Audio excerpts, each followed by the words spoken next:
start with, now this is an automotive video, but it's, you know, reciprocating engines work exactly like a car engine, especially the electrical. So, it applies. So let's hit it. It's 13 minutes. And let's see what he has to say about it.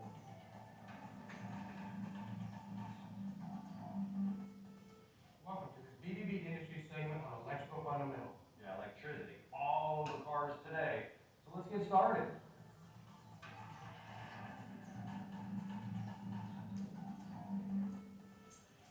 In our experience, professional installers often lose perspective how automotive electrical systems work. Or And more aircraft importantly, figuring out electrical problems when they're not working.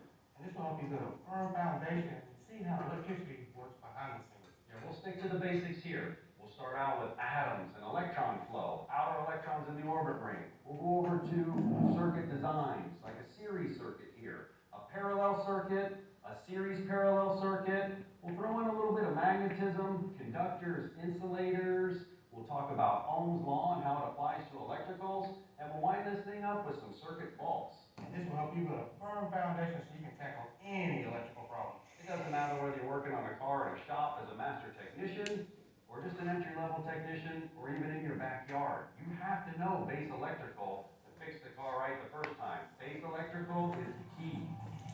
Or flying left or right seat. Let's start out with defining electricity. Now, electricity is a general term, dealing with electron movement either present or static, sit still, doesn't make a difference. Electricity all starts with matter. Matter is, this table has matter, you have matter, and then there's those little atoms. Think back to science class. You remember in science class we had the protons, the neutrons, and the electrons? Well, this solar system gives us a good display of that. Inside of here are our protons and our neutrons, and in the outer orbit ring floating around inside of there is that electron. That electron is what we're concerned with, because we want to deal with that electron for electricity movement.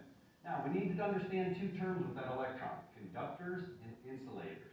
Now, I have a piece of wire here. This wire is a conductor on the inside. The inside here is copper, and that has 4 electrons in that outer orbit ring or less. The insulator, though, is made of rubber. Now, this insulator on the outside, that's 8 electrons or more. That's going to oppose the current flow and keep it running through that wire.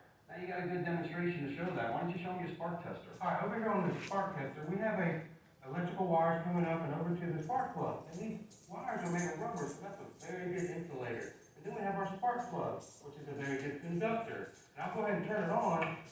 And if I was to touch that, it's going to shock me. So that makes it a really good conductor.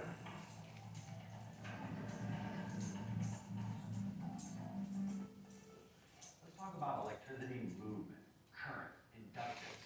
Those outer electrons moving in that outer orbit ring. What we have here is our solar demonstration. Now we have that outer electron. And what's going to happen is he's going to go around on the outside of that. That's the guy we're concerned with, that outer electron. Now to make a crude illustration, as he's going around here, I can actually flick him off. And as I flick him off, he's going to jump on to the next one. Knock him off, and down the line he goes. But we have to understand the concepts of insulators and conductors. If we had 4 or more of those guys, actually 8 or more, 4 to 8 make a good semiconductor, he's in the middle. But 8 or more of those outer electrons, that's a good insulator. Now, if I took Chase, and I took 8 of Chases, and I put them in a big group, and I tried to hit him, he's not going anywhere. That's a good insulator. But if I took 4 or less of Chases, and I hit him, he'll fly off, and he'll hit the other one. And down the line they go. But we have to understand a little bit about magnetism and what pushes them. We got this magnet illustration here, and if I take 2 unlike charges and I put them together, they're going to attract. If Chase takes the like charges and tries to put them together, they're going to repel each other. Now that's the concept of a battery. A battery is a pressure maker, electromotive force. We have a potential difference from the positive to the negative terminal. That positive-negative difference is going to attract the negative electrons to get them to move. A battery is an electrochemical pressure maker. An alternator is a mechanical pressure maker. And over on the starter board, we'll show you how this works. We're going to run our power up to our switch, maybe a relay, and we're going to come over to the starter to do some kind of work. When you hit the key, there's your work. And then it's going to return to the negative side of that battery. And that's important. Two kinds of current flow we can also discuss here. We have electron flow. Well, scientists, they like to use electron flow. They say that the electrons go from the negative to the positive side of the battery. Car guys, we like to use conventional flow, from the positive to the negative. Remember, schematics are written in conventional theory. They start from the positive and go to the negative. Now, I know this is all hard to visualize, this electron movement, and I'll tell you why. Because those electrons are going 6.28 billion of them are running through that wire every second in 1 amp of electricity. And we're going to need a meter to count all that. We need to talk about a couple of terms: voltage, current, and resistance.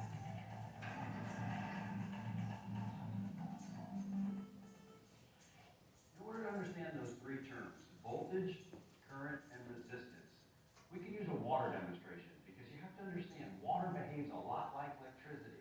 Now, if Chase takes this jug and he fills up this vat right here, this is voltage. He's filling up the jug with pressure, water pressure, electromotive force. The higher it gets, the more pressure is building. Now, a battery, electrochemical pressure, an alternator, mechanical pressure, but pressure nevertheless. That pressure builds. In a minute, we're going to pull the plug. When we pull the plug, the water is going to flow out of there and through it. As it flows through it, that's current, inductance. That's actually movement of our electron flows, the same thing. And then we're going to use that water wheel for resistance, opposition to current flow. That's what resistance is, opposition to current flow. He's going to slow down the current flow a little bit, and it's going to spin that wheel in the form of work. So go ahead and pull that plug. And what you see is the water's draining. As it drains down, the pressure's getting depleted out of the battery. The current flow starts to stop, and the work stops happening. That's a good look at voltage, current, and resistance. Now we use a meter to measure those. We measure volts in voltage. We measure amps in amperage, that's current flow, and we measure resistance in ohms. Now, there's a relationship called Ohm's law. We can take a look at that in some circuits and understand how this all works.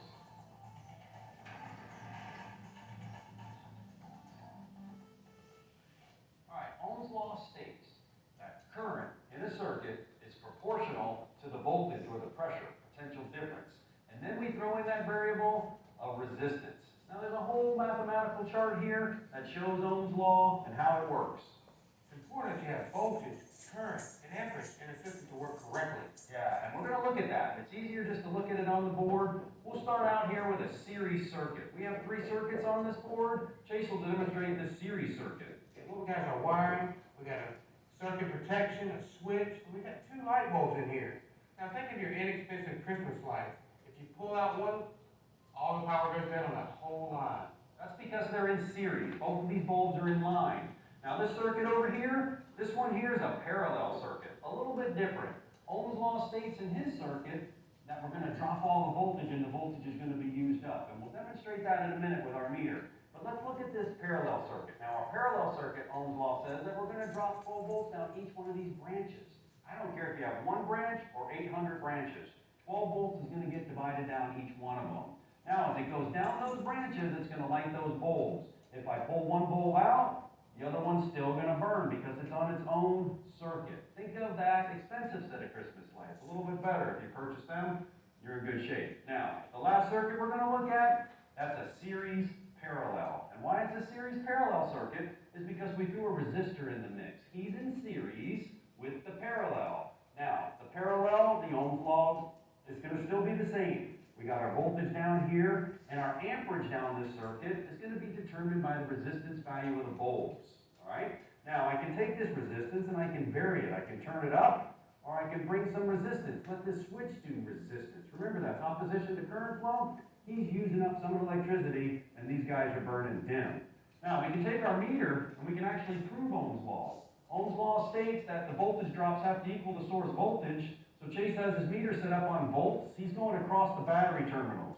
And our meter's showing 12.95 approximately. Then he comes over to the first light bulb. When he goes across the first light bulb, that's measuring voltage drop.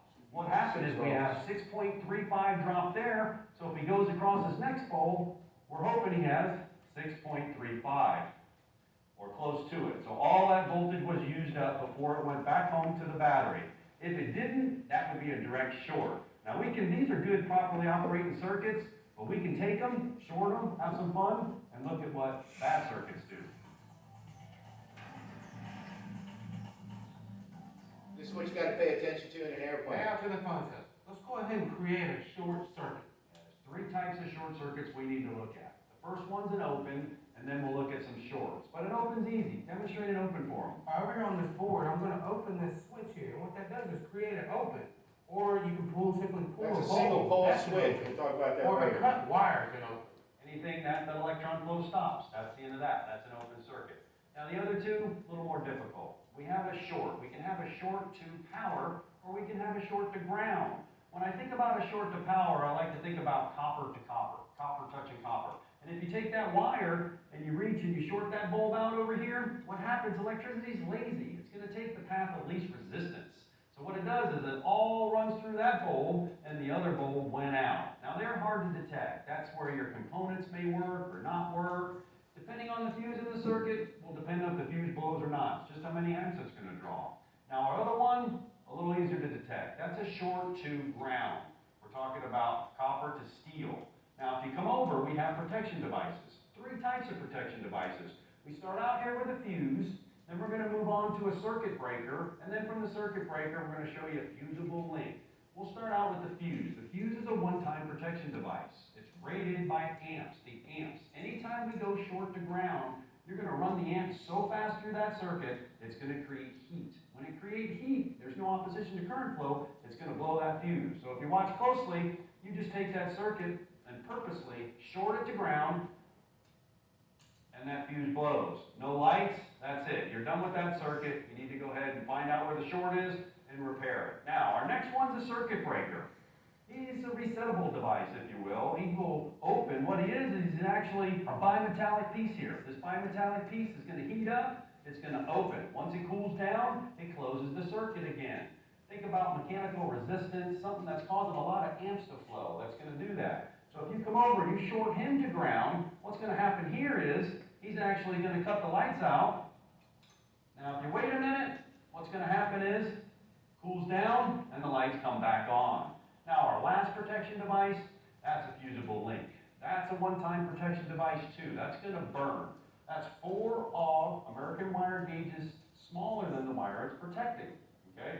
So remember, the bigger the number, the smaller the wire. So if we're dealing with a 16 gauge wire, you're dealing with a 20 gauge fusible link. That's usually up under the hood, somewhere before we get to the fuse block. Starters, alternators, a lot of times are protected by fusible links. And we'll burn that in a minute because that's a lot of fun.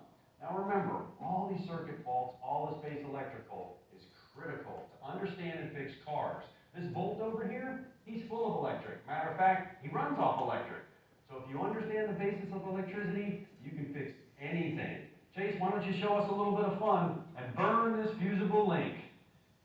Go ahead and hook up your battery, then take a jumper wire, simply go across the hot terminal directly to ground, and there it goes.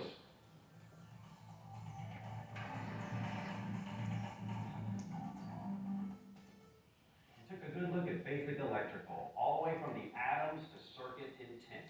Everything you need to know to fix a car professionally. You need to know about circuit design, circuit intent, breakers, wires, everything we looked at. We burned some fusible links. We had a good time. Yeah, for more information on any vehicle-related problems, you can log on to bbbinc.com. Yeah, you'll find troubleshooting hints, you'll find troubleshooting videos, wire diagrams, TSBs for the entire vehicle, and so much more. Thanks for watching.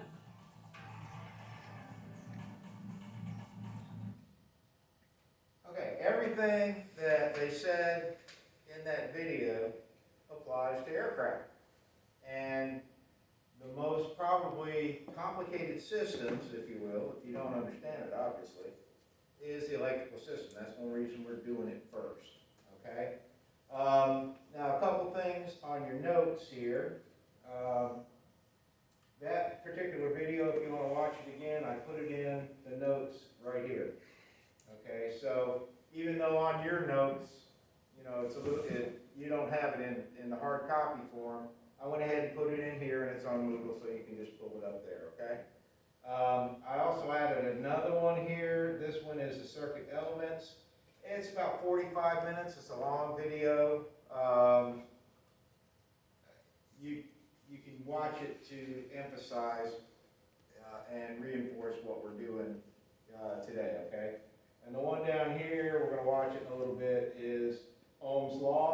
And then series and parallel circuits, we'll probably do those on Thursday, okay? Speaking of Thursday, before we get going, if I moved back our Thursday sessions, okay, because I know some people have to go from here directly to another class, right? Like I think Com 120 goes, a couple others. Who's got another class right after this? One, I got physics lab. you got physics. I thought you had one right after here No, that's not. on Thursday. Thursday? Yeah, on Thursdays. I think you do. Oh, yeah. Remember? Yeah. What would you think, and I know I've got some school age children and this, that, and the other. What would you think if we started at 9:45 or 9:30 and got done that 15 or 30 minutes earlier You're talking about on Tuesdays? on Thursdays, not today. Thursdays online, right? Yeah, on the online portion. Y'all go with nine, I guess my question is does anybody have classes before this on Thursday that would conflict? I do. What time? 9 to 10:15. 10:15? Okay, I'll watch it online, it's not a big issue. okay. 9 to 10:15, okay.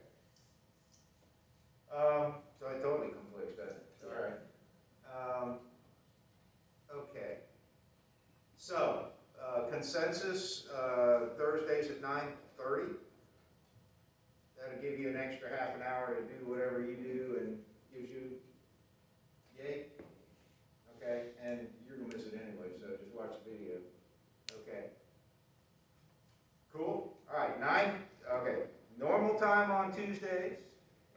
Okay, is that cool for everybody? Because we can't have your conflict. And then on Thursdays at 9:30. I don't even have to post that anymore, we just do that by agreement. 9:30, Thursday's virtual. On Collaborate, 9:30 on Thursday, and we'll keep that going, that's what we'll do. Okay. You cool with that, everybody? All right, that means I gotta get up earlier on Thursdays, okay, cool. All right. Which I get up early anyway, so it doesn't matter. All right, so let's review, and I've already gone through number 1 and 2, but I want to review it real quick. The atomic structure, we know that the part of the atom, and you might want to get your notes out, it helps, since these will be due in a little bit. On test day, which is next Monday, a Monday week, we'll have our first quiz. I'll just quiz you on the stuff that we covered. And then probably the next week, we'll have a test on modules 1 and 2. You mean Tuesday week? Did I say 2? What did I say? Use it Monday. That's No, I do that. meteorology. Okay, yeah, I'm Green Bramage. I'm still Tuesday. Okay, Tuesday, all right? We'll do all our tests and quizzing classes on Tuesday for the engines and systems, okay? All right, so next Tuesday, just study up, probably halfway through module 2 or whatever we have covered, okay, and I'll quiz you. And then the next Tuesday, we will test on probably modules 1 and 2, okay? I won't give you another quiz because you'll have halfway, to be done, so, and I'll cover everything. All right, so again, and on those days, the notes for modules 1 and 2, I'm gonna make sure it's not 3, 2, look at Moodle, I think it's just 1 and 2. Any notes that we've done will be due on that, to be turned in on the test day, okay? Hope you guys do better than my, weather and my, navigation class. I put assignments out, and they decided they didn't like doing them. And I did, and by the way, I did change my, syllabus for those guys. I said, no late work, they'll just get a 0. I got ugly. So, The email gave me a good laugh at least. it is what it is. All right, anyway, let's go back to electrons. So it's electrons that flow, and what determines the strength of an electromagnet, and we skipped electromagnets because that's pretty important. Wherever you have electricity, you can induce magnetism. Okay? All you have to do is have a piece of metal, wrap wires around it, and run some electricity through that wire, and you now are making the electrons line up, or the magnetic domains line up in that metal, and sure enough, now you have a magnet. You can turn it off too. That's a nice thing about an electromagnet. What determines the strength of that electromagnet? Current going through, right? The speed. The amount of current going through, that's number one. There's one more. The Number of wraps. coils. The number of wraps you put around it. Now that's important when we start talking about transformers, okay? Because the number of wraps will determine, you use a magnet, how much you're transforming the input voltage. Okay, so that's where that will come in practically. We are going to talk about transformers later. The left-hand rule means that whichever way the electrons are flowing, left hand, is the direction of the magnetic domain. Okay? So if you're doing this with the, the current, if you will, the direction of the North Pole will be that way. Does that make sense? I mean, that's pretty much what they talk about. If you run in the opposite direction, okay, left-hand rule, the North Pole will basically be in the opposite direction. Now that's important when you start building solenoids, okay? All right, so relays and solenoids, how do they work with electromagnets? Basically, what a solenoid and a relay does is when you activate the circuit, it turns on the electromagnet, right? And what a solenoid is basically a plunger. Really simple. And it's an electromagnet that's a plunger. All right?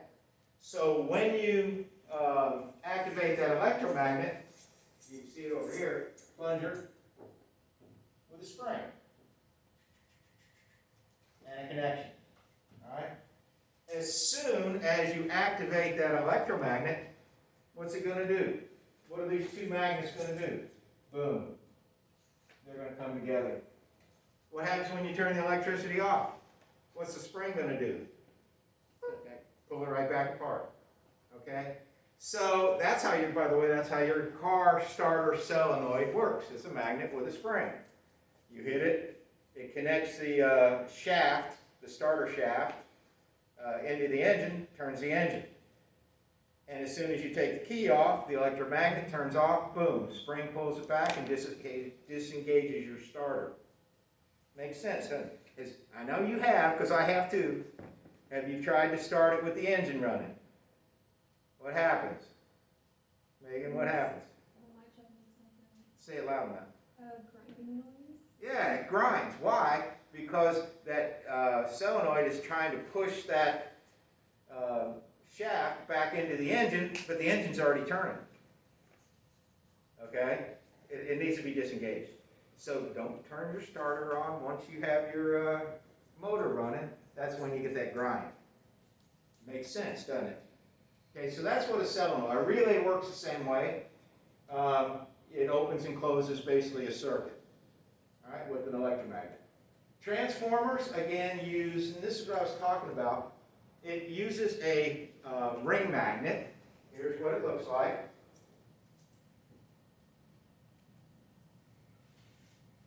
And you'll have an X number of voltage coming in and a certain number of winds, if you will, winds on this side of the magnet.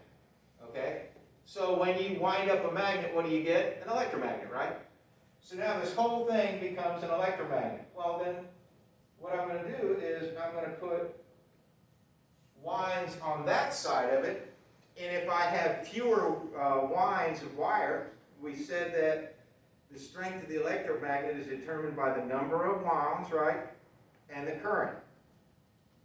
So if I have fewer windings around this electromagnet, the electromagnet, strength of the electromagnet is the same all the way around. So if I have fewer windings, I'm going to step down the voltage. Okay? If I have more windings, I'm going to step up the voltage. An example of this is, I don't know if at my house, we got the big transformers up on the poles there. Okay? Yeah, ours burned out a number of years ago. We were out of power for about 5 days. But I think the voltage that goes into those big transformers is about 400 about 450 volts, give or take a little bit, okay? So those transformers are huge, and they step down the voltage to both 220, right, for your stove and your dryers, and then 110 at 60 hertz. All right, so that's what the function of those transformers are, because the electric company is sending that high voltage so far, right? It has to be so high so they can send it distances. And then once it gets to your house, they got to step it down to where it's usable for your appliances and your house. Make sense? Well, how do they do it? Electromagnet, big giant electromagnet, number of winds, okay, winds, and then it steps it down. The opposite's true, okay? Well, who's got a, I didn't bring it with me. Who's got a, you got a charger there for your computer, right? Hold that thing up, all right? All right, guess what? That's a step-down transformer. If you plug it into a 120 volt, right? And your battery in your computer is 12 volts. So it steps it down 10 times, okay? You can also have step up. An inverter will go the opposite direction, okay? You can take 12 volts off your battery in your car or in your airplane, step it up to 120 volts, okay? Or even up to 220 if you have the right transformers and inverters. Now, does that make sense